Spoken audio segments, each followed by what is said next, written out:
Saeb Erekat was a familiar face in Palestinian politics for 4 decades. Throughout his life, Israelis would accuse him of being an extremist and sowing division, while Palestinians would call him a traitor to the Palestinian cause, giving away too much.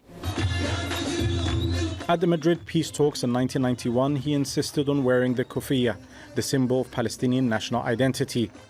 He was a hero to many back home, but at the conference it caused a stir.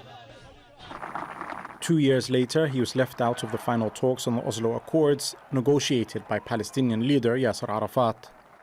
But Erekat would rise to become the chief Palestinian negotiator in 1995, resigning only for a time in 2003, reportedly in protest of the Palestinian leadership at the time. His strength was as the public face for the Palestinian cause, communicating across language barriers to explain their position to the English-speaking world, while also an acceptable voice of the Palestinian Liberation Organization to Israel. But over the years, he has described a growing pessimism at Israel's failure to deliver on its undertakings.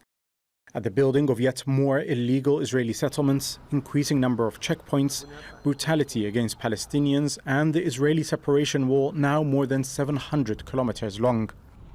Peace talks, he would say, were out of sync with the reality for Palestinians on the ground. He remained loyal to Arafat even through his power struggle with Mahmoud Abbas, who is now president of the Palestinian Authority. Such was Erekat's popularity as a politician, he held on to his seat in the 2006 elections when Hamas won by a landslide.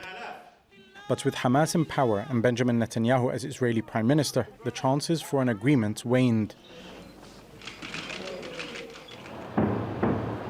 3 wars on Gaza followed. Throughout, Erekat remained convinced that the two-state solution based on the 1967 borders was still possible.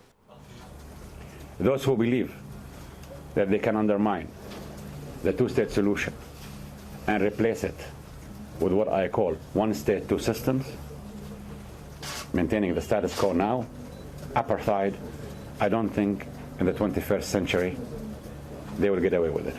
It's impossible.